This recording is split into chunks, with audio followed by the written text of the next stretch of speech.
This is a Dynamite Network podcast. Hey guys, Marvelous Joe at the top of the episode here to let you guys know that today, December 10th, is the final day that you can order from our website and still get the items before Christmas with standard shipping. Otherwise, you have to pay for rushed shipping, and that deadline is on December 16th. So if you're listening to this episode on its drop date, stop everything you're doing, go to dynamicduel.com, click on the store link to visit our store, and peruse our merchandise, accessories, posters, calendars. Again, Jonathan and I are donating 10% of the proceeds between the months of November and December to the charity Stand Up to Cancer. So support our show, support a great cause, and do it in a timely fashion because you're running out of time. Thanks, guys. Happy holidays, and on with the show.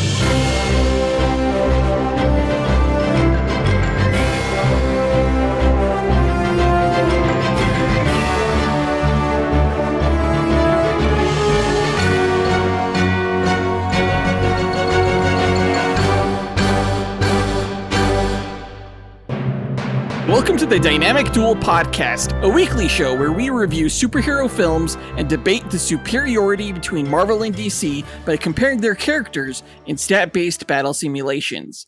I'm Johnny DC. And I'm his twin brother, Marvelous Joe. And in this episode, we are reviewing the conclusion of the two-part Watchmen animated adaptation, Watchmen Chapter 2. I can't say I was looking forward to watching it because the first one I thought was very, very redundant, and you'll find out later on in this episode whether I thought the same about Chapter 2. So, Jonathan, I was thinking we watched The Watchmen, right?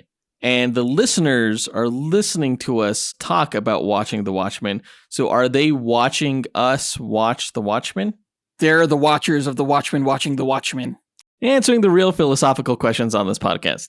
Before we dive even more into the philosophy of The Watchmen, we're going to break down the comic book movie news from the past week, of which there was just one news item, and that was the reveal that Rob Hardy is the cinematographer for Supergirl, Woman of Tomorrow.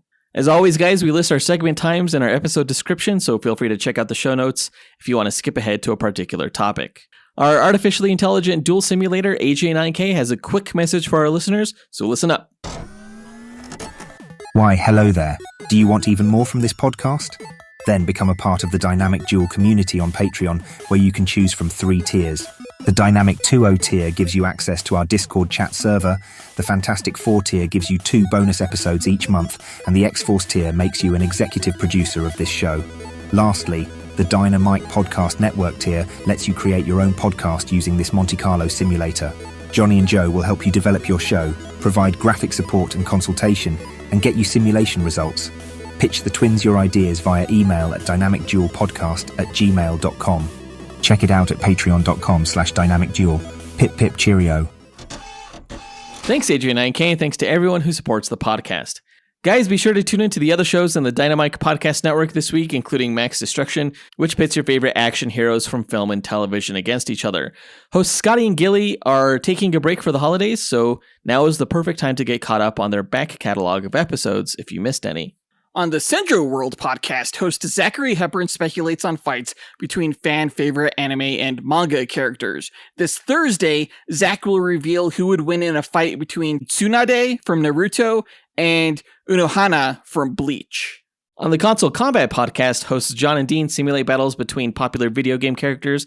In yesterday's episode, they found out who would win in a 4-way battle between Dr. Robotnik from Sonic, Dr. Neo Cortex from Crash Bandicoot, Dr. Wily from Mega Man, and Dr. Nefarious from Ratchet and Clank. And last week, for their 1-year anniversary episode, Console Combat found out who would win in a fight between Mario and Sonic. Definitely make sure to check that out by visiting dynamicpodcasts.com or click the link in our show notes to listen to all of the shows in the Dynamite Podcast Network. But with that out of the way, quick to the No Prize. A No Prize is an award Marvel used to give out to fans. Our version, the Dynamic Duel No Prize, is a digital award that we post on Instagram for the person that we feel gave the best answer to our question of the week. Last week, we asked you guys, or not last week, it was like 2 weeks ago, we asked, what Marvel character would you cast former 007 actor George Lazenby as, and why? And this is coming off of the news that Daniel Craig is currently negotiating a deal with DC to play Sergeant Rock in an upcoming Sergeant Rock film. And I, being a huge 007 James Bond fan, was super jealous because it seems like all the currently living Bond actors have gotten DC roles, but not Marvel roles. Of course, you had Pierce Brosnan as Dr. Fate. You had Timothy Dalton as the Chief from Doom Patrol. You even had Sean Connery as Alan Quartermain in The League of Extraordinary Gentlemen, which came from a DC imprint. George Lazenby, though, he's still kicking, and we got to get him a Marvel role so that we could have some 007 in the MCU. And we got a lot of answers, actually. Yeah, way more than I thought we would actually get. We're going to break down this week's honorable mentions before revealing the no prize winner. Our first honorable mention goes to Cyrus Moore, who said, Hey guys, Cyrus Moore here. George Lazenby would be a perfect old man Hawkeye, I believe. And the DC side, I know you guys didn't ask, but I feel like he'd be a perfect Alan Scott. But old man Hawkeye, that'd be fantastic. He's kind of already got the look that matches the old man Hawkeye comic book series, so it'd just be flawless. Yeah, that's a fantastic answer. Old Man Hawkeye is a character established in the world of the Old Man Logan series, and Old Man Hawkeye even got his own comic book. George Lazenby, I think, would be great in the role. Not just because he has a great sense of humor, but also because I feel like George Lazenby is kind of seen as the Hawkeye of the James Bond actors, and that he doesn't seem quite as relevant because he was only in one film. So yeah, I think there's a lot of through lines there, and I think Lazenby could pull it off. How old is George Lazenby? Dude is 85 years old right now. So, oh, snap. Yeah, pretty up there. Well, I mean, Alan Scott is an old guy. I could totally see George Lazenby playing him. You'd probably have to do CG work for the action shots, but just do it from far away. It'll work out. It'll work out. Plus, George Lazenby is pretty dapper, as is Alan Scott. I actually think Alan Scott would be a better choice for George Lazenby than Old Man Hawkeye. You might be right, because Old Man Hawkeye has long hair, and I don't know if I could see Lazenby pulling off that look. Our next honorable mention goes to Mike Williams, who said, Hi guys, Mike Williams here. Question of the week. Carl Lazenby. I hope I'm pronouncing it right. In the James Bond films, I didn't know the guy was still alive, but I think he would make a good Count Nefaria, depending on what kind of shape he's in, or he definitely has the age for the role. So yeah, Count Nefaria. Yeah, coming off of our recent duel matchup of Black Mask versus Madam Mask, I think this was a great answer. We know that Madam Mask, of course, is the daughter of Count Nefaria, who was a leader within the Maggia crime family in the world of Marvel. And yeah, I could totally see Lazenby as the patriarch of a mafia crime family, for sure. Yeah, that would be kind of cool. Almost like a Marlon Brando-esque type role. There you go. Yeah, take that vibe and then add superpowers to it. I think you get yourself a good Count Nefaria with George Lazenby in the role. Great answer, Mike. Our next honorable mention goes to Mason Thompson, who said, Hey guys, so first thing I saw when I looked at some photos of him, Uncle Ben. Maybe he's in the multiverse as an Uncle Ben, and he comes to our universe, gives our universe to Spider-Man a little motivation, something like that. But if we're talking Prime, when he was in his prime, He's Tony Stark. Look at him and tell me he's not Tony Stark. Give him a little goatee and he's Iron Man. Great answer. Yeah, actually, Uncle Ben was the answer that I immediately thought of, and I was really hoping people out there would come up with better options than just having him as Uncle Ben. But the problem I had with casting George Lazenby as Uncle Ben is that even though he looks exactly like him, nowadays, the MCU Uncle Ben would have to be a lot younger to have dated Marissa Tomei's Aunt May, right? Maybe. But then Mason Thompson reminded me that the multiverse is a thing, so he could always be a multiversal Uncle Ben. I think it totally works. Mason also went on to say that the Prime version of George Lazenby, back in 1969 when he played Bond, would make a great Tony Stark. And I don't disagree. I think a lot of the James Bond actors would make a great Tony Stark.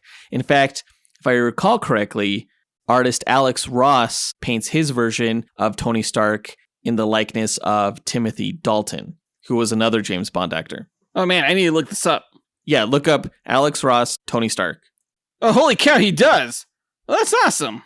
So there are definitely parallels between the Stark and James Bond character, and thanks to Mason Thompson for reminding us all about that. I want to give a quick shout out to Colby Henches, who called in with the answer of Silvermane, but also suggested that Aaron Taylor Johnson would be a good choice for the next 007 after Daniel Craig, and he's totally my choice as well. Also, shout out to Judson Batty, who actually gave a DC answer. He said George Lazenby could play Uncle Marvel from the Captain Marvel Shazam family. And dishonorable mention to Miggy for not having the imagination or trust in his fellow listeners to produce answers for this question. Oh, what did he say? It was just crickets. But he said on behalf of everybody. But the winner of this week's No Prize is Brandon Estergard, who said, Hey guys, I would cast George Lazenby as the original Human Torch, Jim Hammond, for 3 reasons. One, they were both born and created in the same year, 1939, which was also the year that World War II started. 2, you can cast him at his current age and give him a cameo like how Hank had his World War II Ant-Man cameo in the original Ant-Man movie. And 3, every Bond actor deserves an iconic role.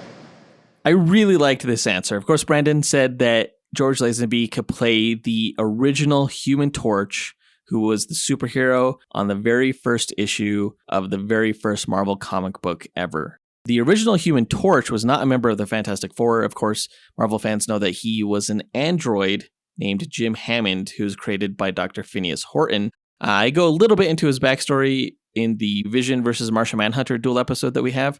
But yeah, the android was actually briefly featured in the Captain America movie when Steve Rogers and Bucky went to the World's Fair with their dates. Jim Hammond's Human Torch was a hugely influential World War II hero, and it would be really cool to see him show up in the MCU as George Lazenby. I thought it was a really cool factoid that Brandon pointed out that the Human Torch comic book character and George Lazenby were both born in the same year of 1939. Yeah, it might be even cool to see that version of the Human Torch appear in the upcoming Vision television series, considering the character's backstory. Oh, yeah. Yeah, that would be totally great. No matter how it happens, we just got to get this Bond actor in a Marvel role, because screw DC for taking all the 007 actors. But thanks to everyone who called in. Congrats to Brandon Estergard for winning this week's No Prize. If you, the listener, want a shot at winning your own No Prize, stay tuned to later on this episode when we'll be asking another question of the week. And now that that's done, no, screw Marvel! And on to the news.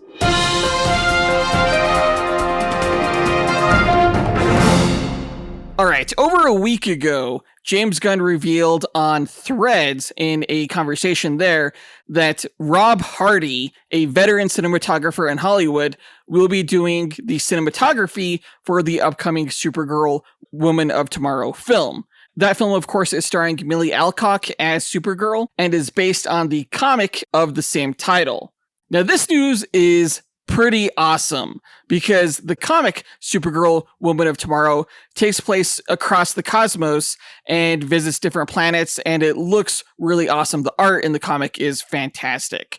So to get someone of Rob Hardy's caliber to do the cinematography for it makes it seem like the movie is just going to be breathtaking to watch. Rob Hardy has done cinematography on prior films that include Ex Machina, Annihilation, Mission Impossible Fallout, Men, and Civil War, among other films. Yeah, a lot of those movies have a very grounded approach to the cinematography, I would say, with probably Annihilation being the exception. I'm assuming he's going to pull largely from that experience to direct the photography for Supergirl Woman of Tomorrow. Yeah, I think Annihilation is a good precedent for what he could do with the film in terms of her visiting these alien worlds. DC has had some amazing cinematography in their past films. You take a look at the Batman, the Joker films. Marvel films, their best one was probably, the Eternals? For the MCU, yeah, I would say the best cinematography was the Eternals, or maybe Guardians. Prior to that, I think the Sam Raimi Spider-Man films had great cinematography. Cinematographers aren't as renowned as directors, but they contribute a lot to the look of the film. And I gotta say, Rob Hardy joining Supergirl makes me really excited for how that film is going to look. I've yet to hear really anything bad about that film. It looks like it's shaping up to be really something special. But speaking of cinematographers, that brings us to our question of the week. What live-action Marvel or DC film do you think had the best cinematography, and what was your favorite shot? Yeah, give us the film, give us the cinematographer, and give us your favorite cinematic scene from that movie. Record your answer at dynamicduel.com by clicking on the red microphone button in the bottom right-hand corner of the screen, which will prompt you to leave us a voicemail. Your message can be up to 30 seconds long, and don't forget to leave your name in case we include you on the podcast. We'll pick our favorite answer and award that person a Dynamic Duel No Prize that we'll post to Instagram. Be sure to answer before December 14th.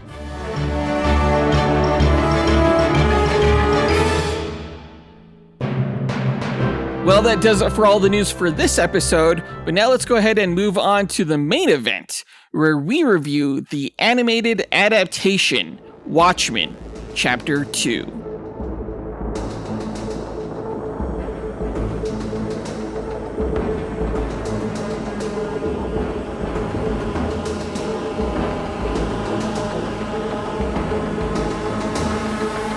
Watchmen Chapter 2 is the second half of a two-part animated adaptation of the comic medium's seminal masterpiece, created by writer Alan Moore and artist Dave Gibbons. It concludes the mystery of a killer targeting retired crime-fighting vigilantes in New York City amidst escalating global tensions and the threat of nuclear Armageddon at the height of the Cold War. It's a satirical examination of superhero comics that revolutionized the comic medium in the 1980s. And because it was so narratively complex and perfectly suited to the comic medium, it was long considered unadaptable to screen. Of course, until the 2009 live-action film by Zack Snyder, but even that was met with mixed reactions. 15 years after that, Warner Brothers has attempted another on-screen adaptation, this time split into two parts, chapters 1 and 2, with our podcast being the only Tomato Meter approved publication that gave chapter 1 a rotten rating, saying in our review that despite the filmmaker's best intentions, the film is faithful to a fault, and in essence, it's an abridged and superfluous version of the celebrated graphic novel. Well, it just means that we have integrity. Okay, we're willing to call out something as bad if we perceive it to be bad. And I definitely don't think it was deserving of a 100% Rotten Tomato rating, because after watching Chapter 1, I concluded that the story of Watchmen is too good and too important to justify an abridged version. But if you're going to condense the story into something easier to consume on screen, then we already have a better, more cinematic abridged version in the live-action film.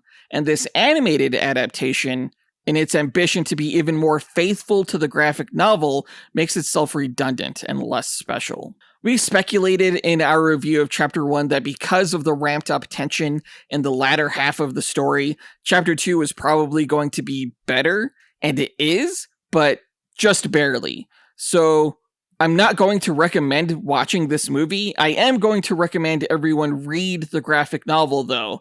And if you're going to, stop listening to the spoiler review now, because it will also spoil the book. And if you're not going to read the book, then I would recommend pairing the 2009 Zack Snyder film with the 2019 HBO Watchmen series. With the understanding that the end explosion was caused by different sources, though. I don't care. I just don't recommend this two-part animated adaptation. I will agree, though, that this Chapter 2 film was better than Chapter 1. Right, yeah. Now, I went on at length as to why Watchmen is such a celebrated story in our review of Chapter 1, so I won't repeat any of that here. What I will say is that I regret that Warner Brothers Animation didn't release both chapters simultaneously, because releasing the story in two parts, I feel, didn't allow the story's tension to build and conclude in one unified experience. So the narrative's most powerful moments, especially the final moral quandaries, lose some of their impact because of the rushed nature of this second half. There's a ton more story here from the books that was cut or rushed through than there was in Chapter 1, and because of that, the lead villain of the story doesn't even debut in this film until the final act. Both chapters 1 and 2 were just shy of 90 minutes each, putting them combined at under 3 hours, which is shorter than the director's cut of Zack Snyder's Watchmen, and that's still my favorite adaptation. I'm afraid this means that there was no reason to split the story in two parts other than corporate greed on behalf of Warner Brothers. No reason. If they wanted to do the graphic novel justice, which I'm now convinced, as I mentioned in our last review, that the only way to have done that was a 12-episode animated series. For sure, or a live action series. I still hope to see that one day. Maybe as, another HBO series where every issue of the Watchmen graphic novel is an episode of the series. If they could do a series that was like in the same vein aesthetically as something like Blade Runner, I think that would be absolute perfection. Yeah, Blade Runner is a little sci-fi, but if you could like throw in some like Taxi Driver type vibe, like make the television series really feel like the time period that it's set in, like it was made during that time, I think that would be mind-blowing. Absolutely. 100% agree. Now, my gripes aside, I do have to say that I did actually think this film was enjoyable. There's a lot more action in the second half than there was in the first, in more ways than one, if you know what I mean. I don't know what you mean. What do you mean, Jonathan? What do you mean by that? Action. What does that mean? Okay, virgin. Sex. That's what I mean. From the prison fights with Rorschach, to the escapades of Night Owl and Silk Spectre, to the actually good climax we got this time at the end of the film, the movie moves at a pretty brisk pace, even with the Tales of the Black Freighter interludes.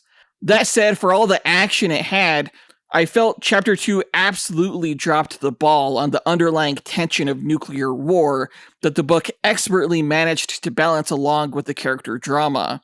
Like, there was only one brief scene with Richard Nixon in this film.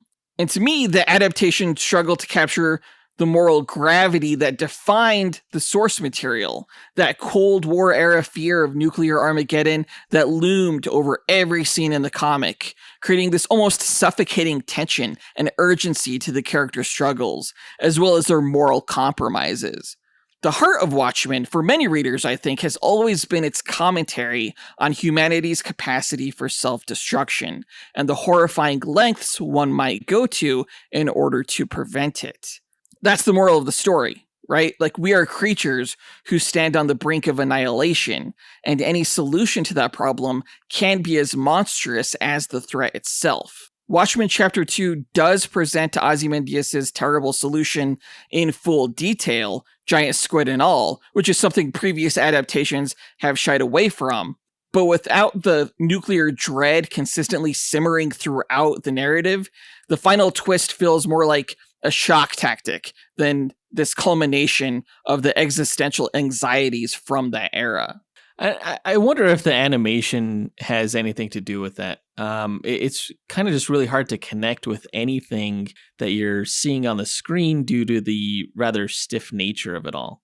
Yeah, as we mentioned in our review of Chapter 1, I did not love the animation for this film, particularly now that I've seen Suicide Squad Isekai, which we reviewed after Chapter 1. Suicide Squad Isekai has kind of ruined, in a way, all DC animation for me, because it is, I would say, DC's best animated project that it's ever done, and way better in comparison to the animation that was done for Watchmen, unfortunately. Tragically, even. Like, imagine what the squid exploding scene would have been like in anime style. That would have been incredible. Like Akira? Yeah, like I was just going to say Akira. Yeah, that's what it kind of reminded me of. The nuclear Armageddon felt secondary until the very end of the film, which devotes most of its running time to the mask killer mystery, and only fully acknowledges the specter of nuclear war after Ozymandias' plan has been fully revealed and executed. And I think that was a huge mistake, especially during these times when we still live under the threat of nuclear war. You know, the doomsday clock that is used as a motif throughout the comic series is a real thing. And currently we're at, I think, 90 seconds to midnight as of this recording, which is wild. I mean, we got more than a whole minute left before humanity's destruction, so... Oh, okay. I'm feeling pretty good. Let me know when it's like 15 seconds, then I'll start shitting my pants. One thing I noticed from Chapter 2 is that it seemed like they actually diverted more from the source material than Chapter 1 did. Yeah. Like, I saw a few new scenes, a lot more original dialogue, and I remember thinking to myself, like, what the fuck did they just say? Like, what is this? Like, when did Hollis Mason go back and visit Dan Dreiberg? Since when did we spend so much time on Archie? You know, it wasn't a bad adaptation, and we really came down on Chapter 1 for being a little bit too faithful, and maybe they heard us. Maybe that's why they added all this extra stuff. I don't know. I doubt it. They've been working on this film for 3 years. So I don't think it was us. Their one negative Rotten Tomatoes review. I doubt it. But no, I definitely noticed those extra scenes. They were definitely jarring to me as well. And I don't mind them condensing the story. It was just the writing that I felt was off. Like Straczynski, the writer of this film, is a really good comic book writer, but he's no Alan Moore. And when you hear lines like, "Your butt is in safe hands, it better be, or else I'm gonna kick it," I'm just like, what the fuck is this? Dude, I thought the exact same thing when I heard that line. I was like, this chapter 2 adaptation has way too much butt stuff. Like, I remember when Dan and Lori were about to get it on the couch the first time, there was a whole shot of her slapping his ass just out of the blue. Like, they cut to that specifically. And I was like, that was never in the comic book. What the fuck was that? And on Archie. I didn't need to see that. There's a lot of butt stuff going on in chapter 2 of Watchmen. A lot of ass kicking and ass slapping. But yeah, that line was just groan-worthy. It's one of several changes where I'm like, that was unnecessary. Like, honestly, looking back on these two films, I kind of wish they would have cut the Tales from the Black Freighter, because it would have given them more room to include some more of the better stuff from the books. Yeah, I think the parallels that they try to draw between the story of the Black Freighter and the story of Watchmen did not work as well within this adaptation. No, I disagree. I actually think some of the parallels they made were more successful than what they did in the comic, but that doesn't mean it was necessary. What is the moral of the Black Freighter? What's the lesson there, and how does it pertain to the story of Watchmen? Well, it has like this meta context with a lot of things that are going on within the story intentionally. But overall, I would say that it tells the story of this man who has gone through these horrible tragedies and kind of lost his soul. In the same way, you could make connections between that and Rorschach or Ozymandias in coming to the conclusion that he felt he had to come up with in order to save mankind. He became a monster in much the same way that the sailor from Tales of the Black Freighter did. Except the sailor learned his lesson, whereas Ozymandias did not. Maybe. We don't know. I'm just going to say now, hot take, I don't think Tales from the Black Freighter is necessary at all, even in the comic book. The parallels that it tries to draw are just too thin to hold much weight in the larger context. Fight me. Okay. I will fight you with my fists, not with any kind of argument against that. Just because. Yeah. Those are fighting words, my friend. Your opinion's trash. Here's a punch to the face. Exactly. You get it. I like Tales of the Black Freighter, but I have not liked it in any other adaptation. Like, I didn't even really enjoy it in the ultimate cut of the Watchmen film, the live action one by Zack Snyder. They made an animated version of the Tales from the Black Freighter and cut it into the movie. But honestly, as I said earlier, the director's cut without that is still my favorite adaptation of Watchmen. I rest my case. If they ever did a TV show, though, like a 12-part series, I could see them leaving it in. Yeah, at that point, I think you would almost need to just to fill the runtime. Yeah. Let's go ahead and move on to the character breakdown, though I will say I don't have anything to add regarding the voice performances that I haven't already said in our review of Chapter 1, so I'm going to skip over all of that, but let's start with Rorschach, aka Walter Kovacs. After being captured by police and accused of the murder of Moloch, Rorschach is forced into a prison where he's surrounded by hundreds of criminals he helped put behind bars. Despite this, Rorschach shows no fear, even going so far as to tell the prisoners that he's not locked up with them, they're locked up with him, and proving as much in how he's able to disable their attacks. We see how his hardened view of the world was shaped by his upbringing, being the offspring of a prostitute and teased for it growing up. And choosing the life of a crime fighter showed him the absolute worst in humanity, shaping his viewpoint that life is random and meaningless with no pattern save for what we impose on it.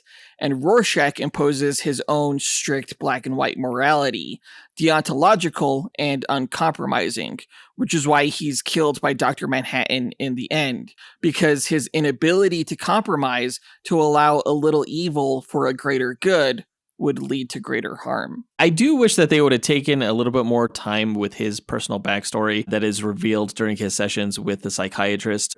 It does seem like they rushed through it. Oh, yeah. And to me, that was always one of the more interesting parts of the Watchmen story, how this man kind of just fell into the void. Yeah, absolutely. I think if Watchmen had a protagonist, it probably would be Rorschach, but I definitely feel like he didn't get as much screen time as like Dan and Laurie in this adaptation. I feel like they were treated as the protagonists, which isn't bad. I don't mind Night Owl. He's probably one of my favorite characters. Speaking of him, after returning to vigilantism alongside Laurie, Dan Dryberg finds a renewed sense of purpose he lacked since giving up his Night Owl persona, rediscovering the thrill and meaning in what he does, whether it's rescuing people from a burning building or orchestrating Rorschach's jailbreak. And as he uncovers Adrian Veidt's plan, Dan is forced to confront his own ideals. He sees the bigger picture and understands that sometimes terrible sacrifices need to be accepted for the greater good. Unlike Rorschach, Dan can compromise, and it allows him to let go and embrace a new life with Laurie as they reinvent themselves and find a peace in the world that Adrian has created. I liked Dan more in Chapter 2 than I did in Chapter 1. Chapter 1, I found it difficult to avoid comparing Night Owl's on-screen performance to Patrick Wilson's from the 2009 live-action film. But with Chapter 2, maybe a little bit less so because Chapter 2 is really where the character comes into his own.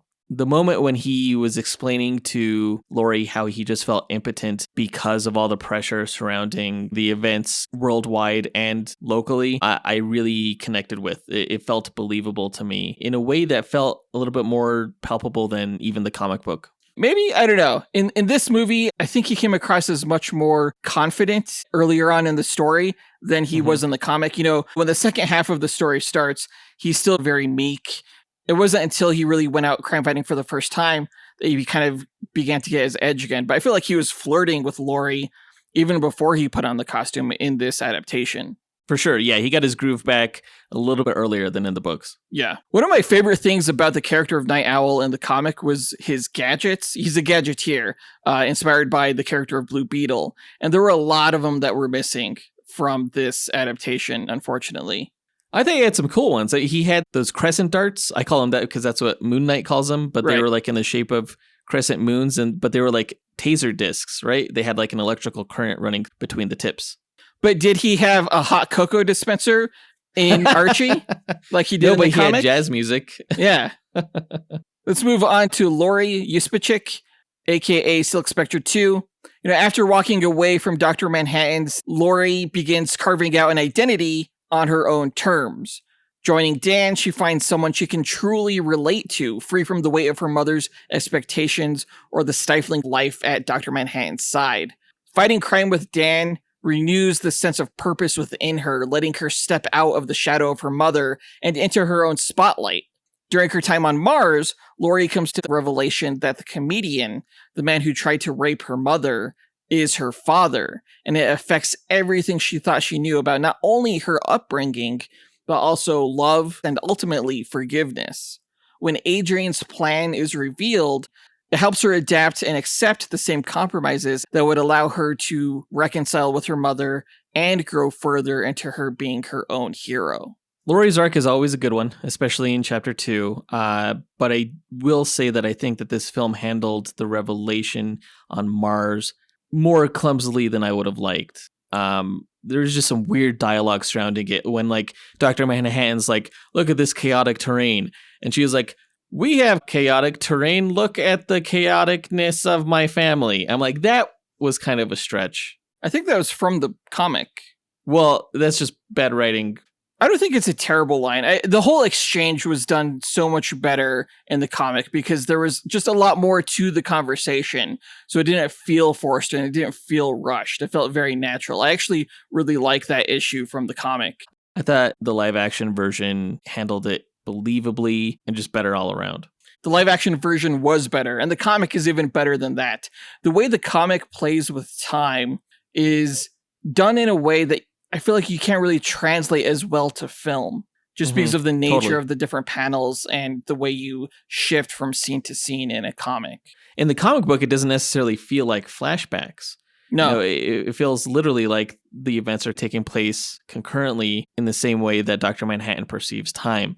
Right. It's not as forced in a comic book as it is on screen. Exactly. Because, like, you have to treat a flashback as, like, a memory. So you kind of see Lori kind of almost have to zone out to think about this thing that happened to her previously in her life. With a comic book, you don't have to do that. I almost feel like if they ever want to do this scene justice, like if they ever did a 12-episode miniseries on television, they would need 2 frames on screen at the same time, kind of playing concurrently with each other. That would be really hard to do, though. Split screen stuff It could be done. is pretty clumsy. Just look at the Captain America trailer. They did it fine there. Yeah, okay, yeah, sure.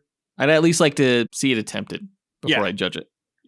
Let's go ahead and move on to Dr. Manhattan, aka Jonathan Osterman. After retreating to Mars, Dr. Manhattan finds himself increasingly removed from the human condition he once knew. Observing Earth from a distance, he contemplates time, probability, and the very structure of existence, growing more indifferent by the moment. But when Lori appears, bringing with her the messy complexities of love, trauma, and hope, he's forced to reconsider humanity's worth. The simple, unlikely miracle of Lori's own life rekindles a faint spark of empathy he thought was gone.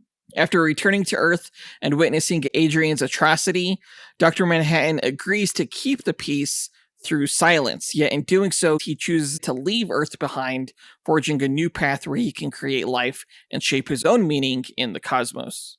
You ever feel like you get whiplash from Dr. Manhattan, where in one moment he calls the existence of life a highly overrated phenomenon, and then almost immediately after that calls all life a miracle? Well, he just came to that realization. His mind was changed. A being even as omnipotent as him can still be reasoned with. To me, he just seems like a man who can't stand by his convictions. That's what I say. Well, lucky enough he didn't. I always thought that it was a convenient bit of writing on behalf of Alan Moore in the original Watchmen story, and that, you know, if Lori is such a miracle, he's like, oh yeah, all life is a miracle. By its very nature, then, you'd have to redefine the term miracle, I think.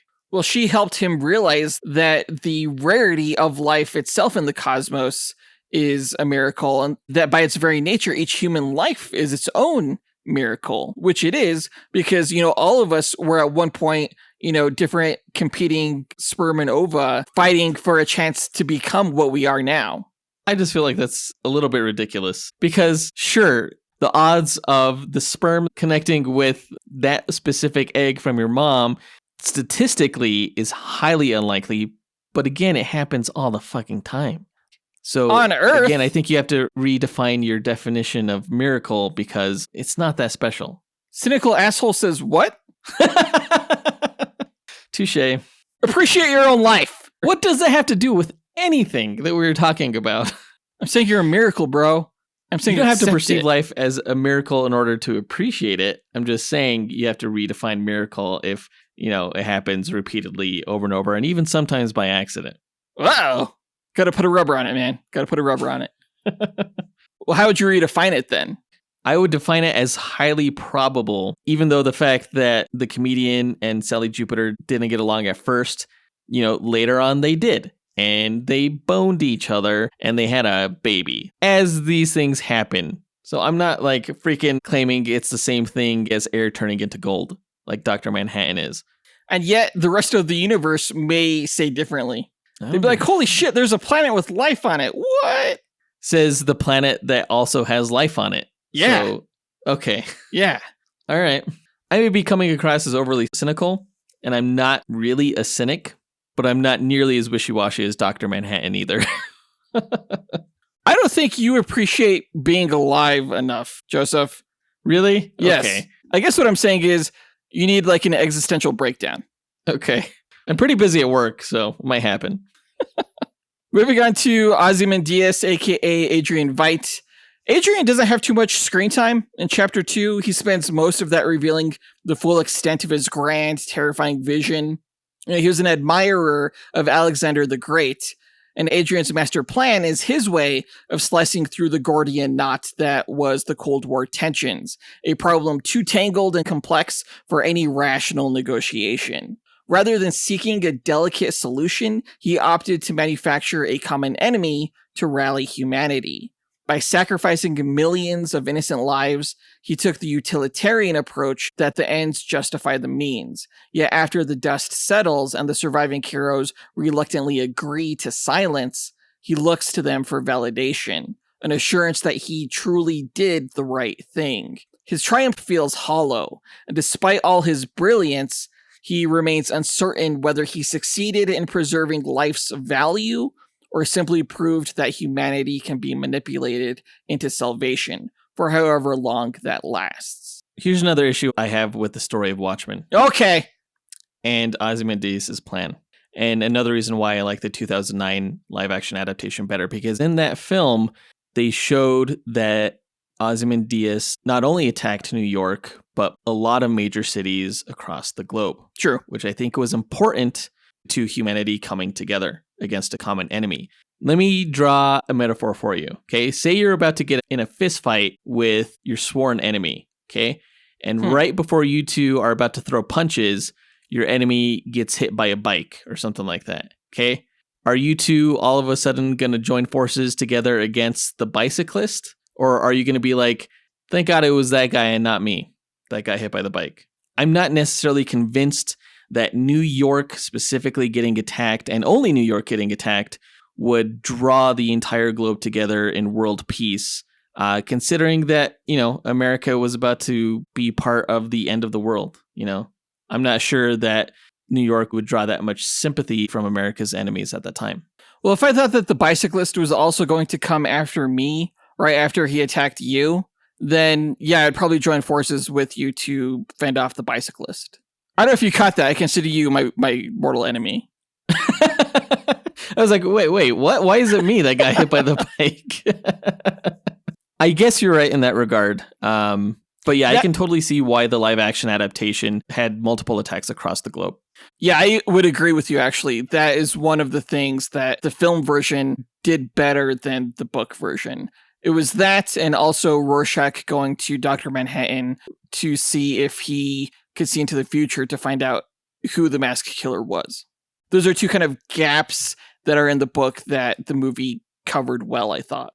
But let's move on to these story highlights.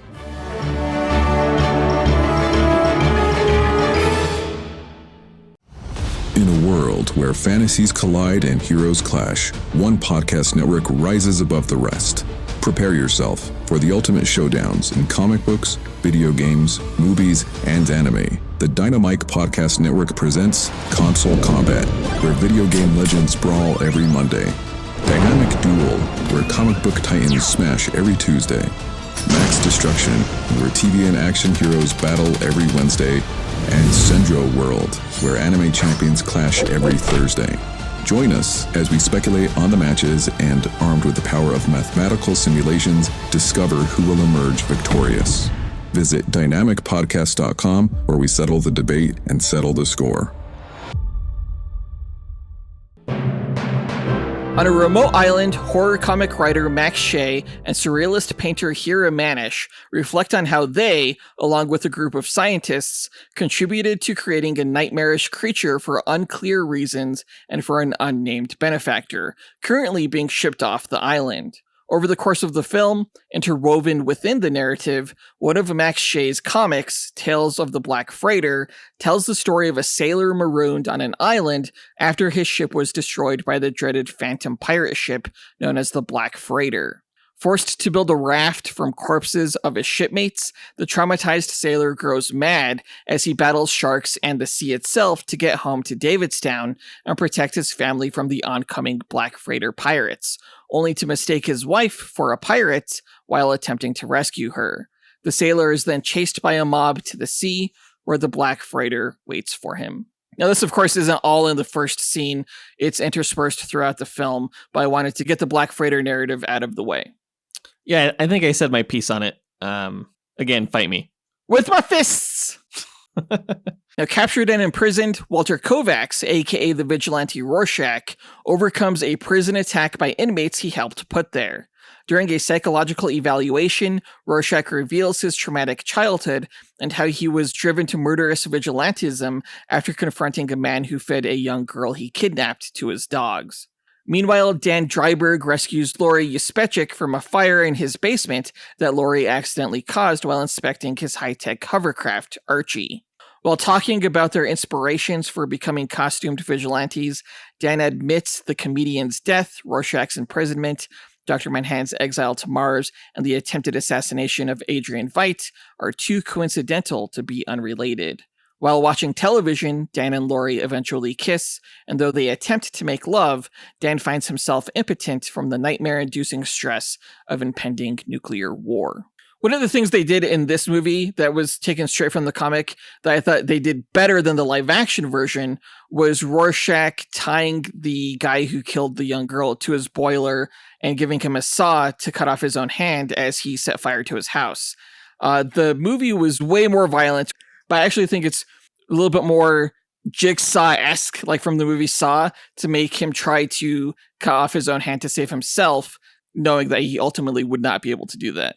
I think the shock of the violent moment within the live action movie was more effective in portraying that transition from Walter Kovacs into Rorschach. Because like he couldn't even speak. All he did was jam the meat cleaver in the guy's head, saying men get arrested, dogs get put down. I thought that was an extremely graphic, but also effective look at his transitioning psyche. Here it was just kind of like, saw your way out if you can. If you can't, then, guess you're going to die. Well, the whole transition moment was supposed to be as he's watching the building burn down. It was sort of this cathartic moment in which he arose from the ashes as Rorschach. Sure. I'll still say less effective. Maybe. While a mobster named Big Figure attempts to intimidate Rorschach in his jail cell as a prison riot brews, Dan and Lori decide to put their old crime-fighting costumes on and take Archie out for a spin, during which time they rescue tenants of an apartment fire. Feeling empowered, Dan and Lori make love aboard Archie before deciding they should break Rorschach out of prison. While planning the breakout in Dan's basement, Dan is visited by his mentor, Hollis Mason, the original Night Owl, who warns Dan that if he could figure out which crime fighters rescued the apartment fire tenants, which was an illegal crime-fighting act, the police could too. After sharing his theory with Hollis regarding the corporate connections between all of the recent murders, Dan leaves with Lori and Archie just before the police raid his house. While Dan and Lori fend off police and rioters, Rorschach defends himself against Big Figure, killing his men and him before escaping with his allies. Now, the scene with Hollis Mason visiting Dan is not in the comics. Dan is actually visited by a detective in that scene, but I actually liked this more because it gave one more scene between Hollis and Dan before Hollis dies. Yeah, that was nice. It kind of gave viewers that are familiar with the story a little bit of closure in regards to that relationship, Right. In the movie, it did seem like it was just a means for a big exposition dump. Yes. To kind of recount what the story actually was. One thing I didn't like here was how Dan does give that exposition dump in regards to all of this research that he seemingly did off screen about all the different corporations that are tied to the different deaths throughout the film. Right. Yeah, he was much more informed here than he ever was in the comics, and we never really got to see all that information come together. Regarding the rescue scene of the tenants from the building fire, that was another bit of bad dialogue, I thought, when one of the ladies was like, Madre de Dios! And then Silk Spectre was like, different Spectre, and I'm nobody's mother. Yeah, that was a Straczynski original there, I believe. And regarding the sex scene that happened right after, if nothing else, it just proved how unnecessarily pornographic Zack Snyder made that scene in his film. Okay, virgin. Damn it! Sorry it makes you so uncomfortable. It's just gratuitous. I don't know. I don't disagree. I thought this was done very tastefully, actually, in this animated version. Yeah. In retaliation for Rorschach's escape, a violent gang of Knot Tops mistake Hollis for Dan and beat him to death. During their escape from police, Dr. Manhattan appears aboard Archie and takes Lori with him back to Mars, where Lori reminisces through her life in an attempt to view it from Dr. Manhattan's extra-dimensional perception of time, accidentally revealing in the process that she's sleeping with Dan. Upset by the revelation, Dr. Manhattan refuses to help save Earth from impending nuclear war until Lori comes to the revelation that the comedian was her father.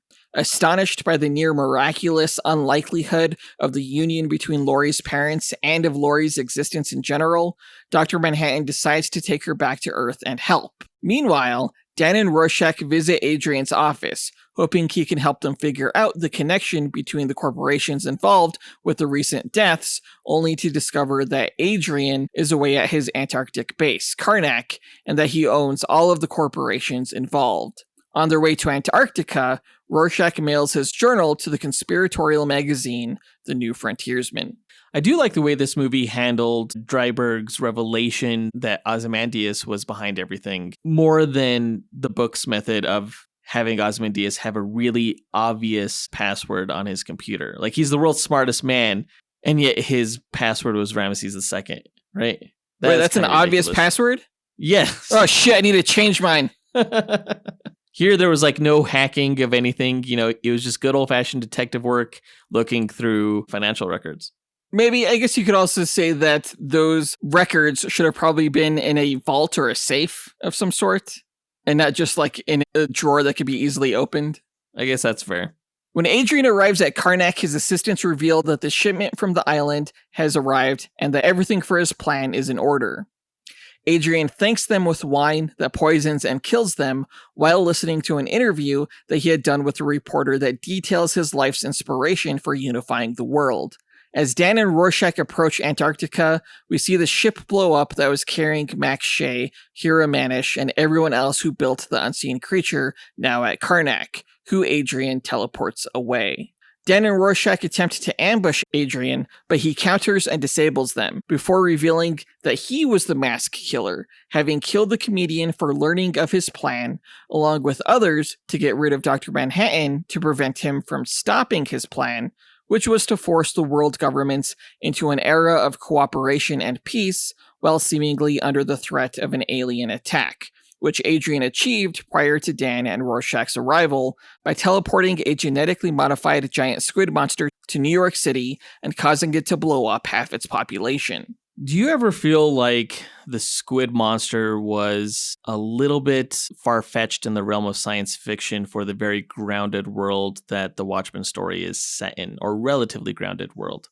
I think without Bubastis, it was.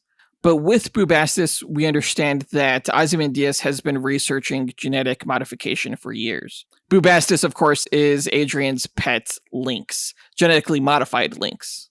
Yeah, we know Adrian put a lot of resources into a lot of different sci-fi-esque technologies to try to pull off this massive hoax, including genetic engineering, including teleportation.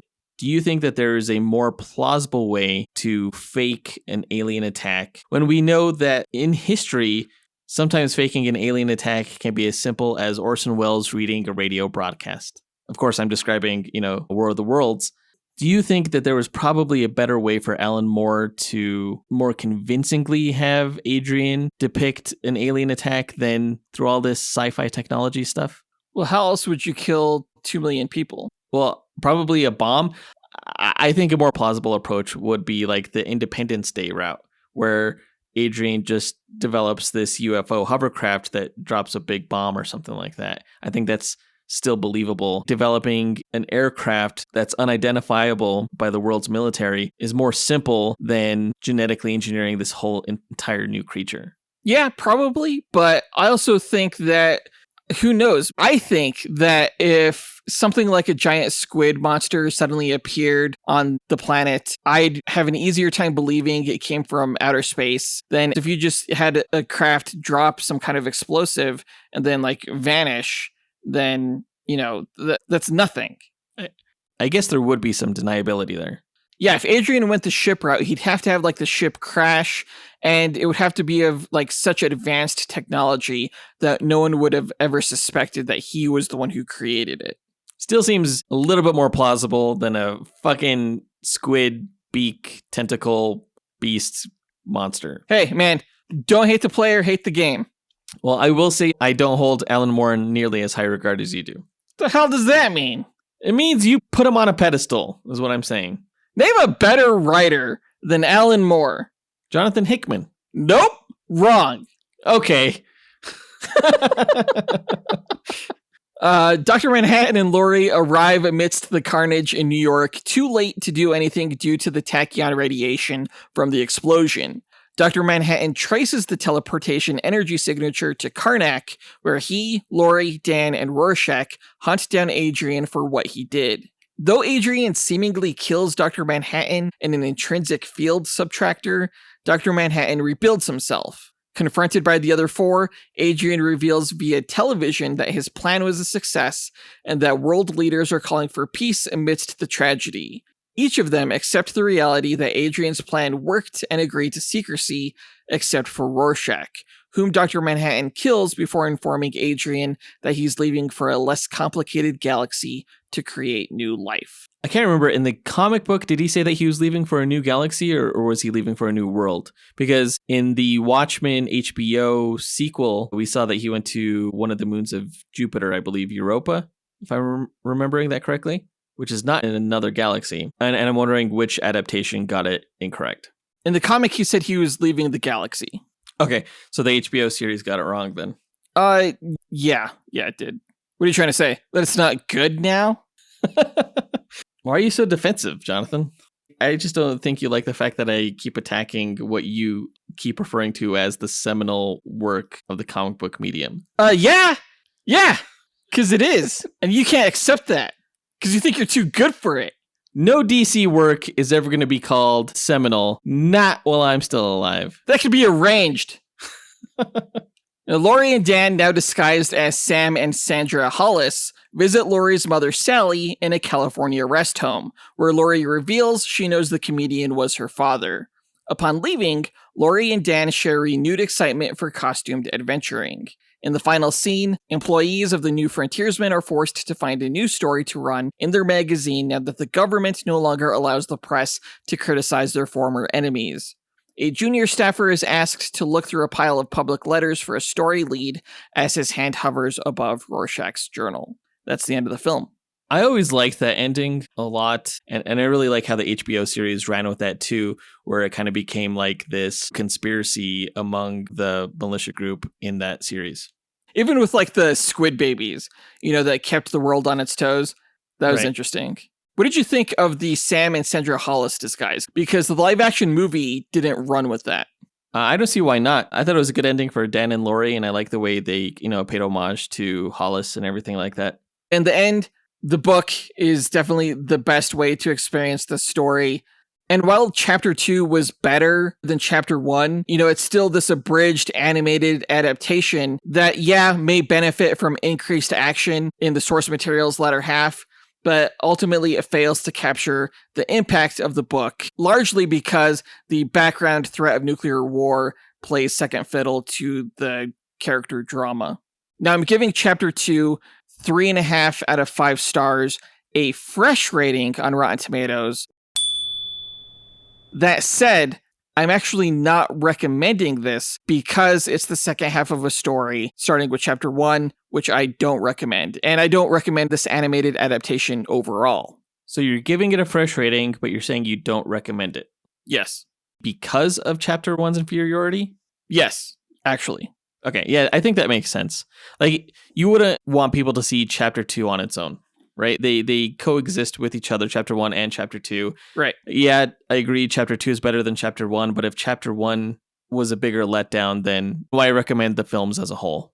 I'm really hoping that by me doing this, it's not going to give Chapter 2 a 100% tomato meter score, because I don't think it deserves it. I don't think this film really should have ever been made. But I don't think it also deserves to be shit on. The film exists in this weird limbo of irrelevancy. Neither good nor bad, just redundant. Here's what I will say. I'm glad that the filmmakers who made Chapters 1 and 2 liked the source material enough to take a crack at this. I think their passion shows in how faithful they tried to make it, but ultimately it was a waste of time. But you guys have good taste. Most DC things are a waste of time. Really? So is your face. But that does it for this review. AJ9K, help close us out. Thanks for listening to Dynamic Duel. Visit the show's website at dynamicduel.com and follow us on Instagram at Dynamic Duel Podcast.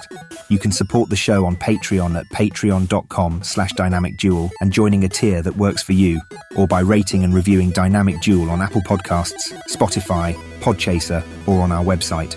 Don't forget to listen to the other shows in the Dynamite Podcast Network, including Max Destruction, Senjo World, and Console Combat. In our next episode, we are going to be reviewing Kraven the Hunter.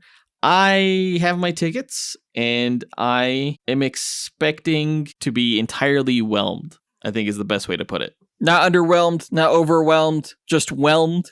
Just whelmed, yeah.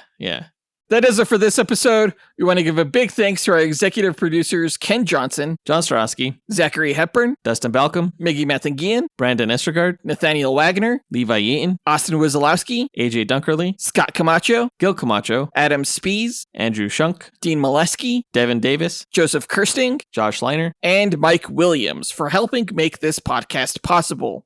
We'll talk to you guys next week. Up, and away! True believers. Who watches the Watchmen watching the Watchmen? That's what I'd like to know.